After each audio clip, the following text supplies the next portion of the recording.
What's going on, everyone? I'm just a typical average American here today to react and learn about what if the United Kingdom broke up.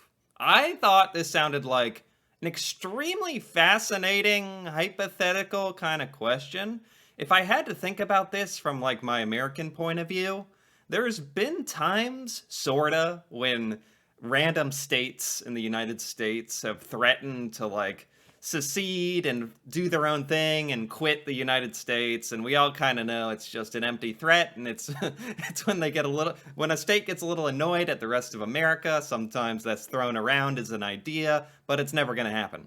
Anyway, I have no idea how to think of, well, the UK and the countries that comprise the United Kingdom, what they think about being the UK, if they enjoy it, if they hate it, if there's benefits and drawbacks. I don't understand any of that relationship as an American.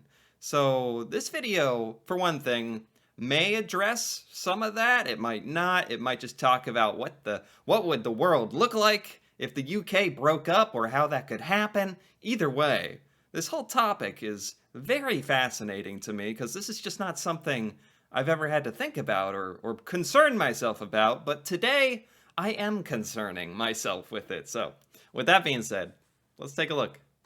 The United Kingdom. Today, there are 4 countries in the United Kingdom: England, Right. Scotland, Wales, and Northern Ireland, and Yeah. then other smaller possessions. Their capitals are London, Edinburgh, Cardiff, and Belfast, respectively. Apart Yeah. I mean, for one thing, most Americans don't know what countries are technically in the UK, uh, for whatever reason. Not common knowledge here. And, there's the whole Northern Ireland thing. I don't know the relationship very well with Northern Ireland and the rest of Ireland, if they want to be Ireland. If anybody's sick of being in the UK, it's just making me think about this even more. Apart from England, each country has their own governments, each with varying powers. And this is a key detail because by not having its own local government, we understand the weight and power that the English have in ruling the United Kingdom. This might be historically justified or not, but it happens nonetheless. Wow, this is fascinating stuff. This is very interesting, actually. Yeah. Um, each country has their own government. They have their own capital cities. Like, they're very much independent, obviously, and I'm sure they all think of themselves as very independent. But it's just interesting. There's not many places in this world like the United Kingdom where you lump together a section of countries quite in that way. The UK is like synonymous with Americans, that part of the world. A lot of Americans don't even really think about Wales or Northern Ireland, or remember everything about Scotland. But everyone just calls it all, oh, it's the UK, that thing over there. That's what Americans tend to do. Varying powers. And this is a key detail. Each Actually, let me hear this part once more. are London, Edinburgh, Cardiff, and Belfast, respectively. Apart from England, each country has their own governments, Each country has their own governments. Yes, okay. its own local government. We understand the weight and power that the English have in ruling the United Kingdom. This might be historically justified or not, but it happens nonetheless.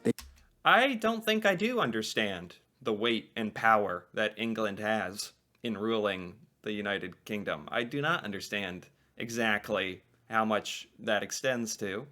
Obviously, England has an enormous history, British Empire, and still the royal family to this day, and all of that. So, I guess I understand a little, but nothing. I don't understand the modern day, that's for sure. They didn't always exist together, and in fact, their union is reasonably recent when it comes to the big picture of history. The union between the Kingdom of England, which included Wales, and the Kingdom of Scotland took place in 1707 to form the Kingdom of Great Britain, followed by the Okay. union with the Kingdom of Ireland in 1801. Most Okay. of Ireland seceded from the UK in 1922, achieving independence. So, What? if, Oh. following the early example of the Irish, the other constituent countries of the UK also seeked to achieve their independence in the coming years? Oh my gosh. Whoa. Okay. Some of this I knew and forgot. Some of this I'm learning for the very first time. Wow, so Ireland literally seceded from the Union of the UK about exactly 100 years ago. But Northern Ireland didn't, and yeah, they could all like that proves that it's possible. That proves that this concept is not as far-fetched as I thought. I mean, it was only 100 years ago. There could there could be someone alive to this day, 100 years old, who experienced that. Wow, that's crazy. Whether we think it would be good or bad, I think we can't deny it's a possibility. A lot of people across the countries, some more than others, have argued for this separation. So in this video, we're going to explore this possibility. What if Oh, some people have argued for this idea. Really? Who? Who are these people? for this separation. So in this video, we're going to explore this possibility. What if the UK separated itself from one nation into 4 or even more separate and independent countries? First, What? More? Wait, what? What? How crazy are we getting? Wait, we can separate into more than 4? Huh? here's why it could happen. When I usually do these videos like I did for the United States, Australia, or Brazil, they are highly unlikely, if not completely impossible. But Right, right. This guy did a video on why the United States could all separate. That's funny. But yeah, that's all kind of. I know that's not going to happen. That's just not in the cards. Is it actually in the cards for the UK? Is it? in this case of the UK, at least as I make this video, the possibility is reasonable or at least existent. Scotland's independence was put to a vote already. It lost, but not by much, and the What? circumstances have changed a lot. Key What? What? This was put to a vote already? Like 9 years ago? Scotland voted on becoming not to exiting the UK. I had no idea. I had no idea about that. What else don't I know? factors which were keeping Scotland in the UK have gone away. When the UK voted to leave the EU and yes won, it only won overall in England and in Wales. Wow. In Scotland and Northern Ireland, the majority, and in Scotland's case a big majority, voted to remain. Because of What? this and some other reasons, pressure for a new vote is building. The Oh, so when the UK, man, this just makes everything really difficult in the UK, huh? It is funny looking at the whole thing from an outsider's point of view, an American's point of view. Like, does each country want to be voting and only count for 1/4 of the part of the vote? Since everyone is under the same kind of category as we're all the UK, we all vote on things as one nation?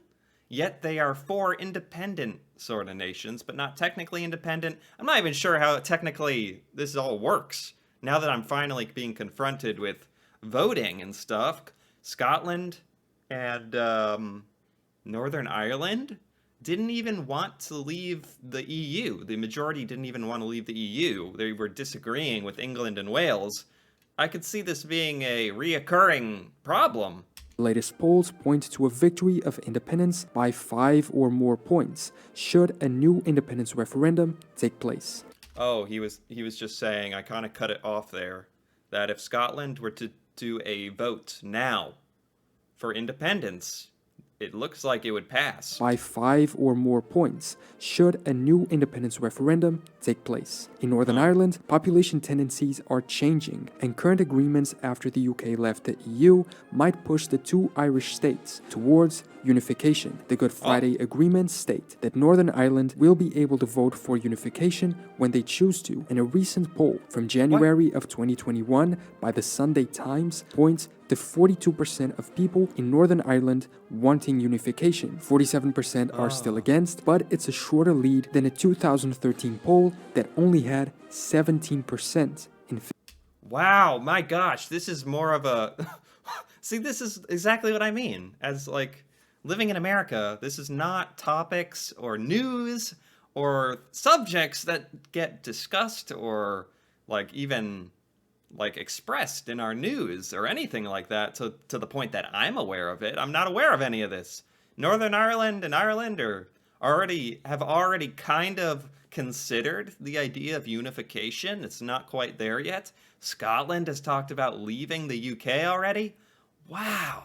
Favor. If such should happen, which I find the most likely out of all these scenarios, 2 of the 4 countries would be out: an independent Scotland and a free Northern Ireland, which would eventually unify with the Irish Republic. And after Wow. this, how long could England and Wales remain together as the 2 last countries in a much smaller United Kingdom? Just this Yeah. week, the BBC published an article titled Welsh Independence: More People in Favor, but the latest polls only point to 22%. However, Okay, so the Welsh people seem to be reasonable. They're just kind of chilling, just kind of like, it's all good. We're happy with how things are. It's all good. this number could go up if Scotland and Northern Ireland leave. A quarter of voters were undecided, and the independence movement has jumped from 2,000 members to 17,000 in just a year. Wales received significant funding from the EU, which is now gone, and their economy is suffering a lot with the UK leaving the European Union. And so we could end up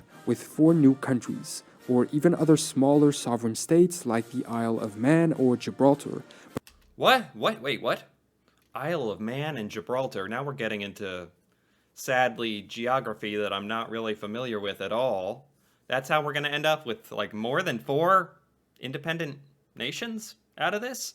It's funny because I already think of Scotland, Wales, Ireland, and England. In my mind, I've always thought of them as independent, completely independent sovereign nations, whether that's technically, whatever the technical definitions are, I've always thought of them all 4 as being separate. So this would almost just be matching what's already in my mind. This is so interesting. But for now, let's focus on the main 4: England, Scotland, Wales, and Northern Ireland, and understand how they would do on their own. First, becoming independent, each would need their own specific government. As I mentioned, all of them already have local governments. Today, they have different levels of autonomy and power, but the infrastructures exist, so it would be just a matter of transferring full control of the territory to them. Oh, well, that's a good little detail, huh? Yeah, I thought, well, I guess, I don't know. Again, we're getting in the weeds here. They all have local governments that would need to be expanded into full-fledged governments. I imagine that's something that each of these nations is more than capable of. England has no local parliament or government, however they could just inherit the UK one. But what type of governments would they have? A few countries throughout the world that got their independence from the British remained as a part of the British Commonwealth, also keeping the British monarch as their head of state. The British Commonwealth, right. Right, it would be a lot like that, huh? Like, the British Empire ended up, like, there are lots of countries out there, part of the British Commonwealth, the Commonwealth. Like Canada and Australia, I believe. So this is what would happen to Scotland, Northern Ireland, and Wales, right? But would this be the path for these new countries as well? I honestly feel that they would be less likely to want to remain a monarchy. If they would go through the whole process of separation, they would probably not want to keep any ties of sovereignty with the UK. And so we could see Scotland, Wales, and Northern Ireland become full-on republics with their Wow, I guess that makes sense. This would be and for once, this would be like groundbreaking enough news for the whole planet would be having its attention on this news. If any part of the UK decided to exit, it would definitely be news in America, that's for sure. Like, that would be very significant. Yeah, I understand the idea of cutting all the ties. It's 2023. If at this point something like this were to finally happen, I would understand if Scotland, Wales, or Northern Ireland did not want to be part of the Commonwealth and just, if you're gonna split and become your own independent, fully independent, self-governed nation, then you might as well do it all the way. their own governments, but also with their own presidents. When it comes to the flag, Oh, with their own republic and own presidents. Okay.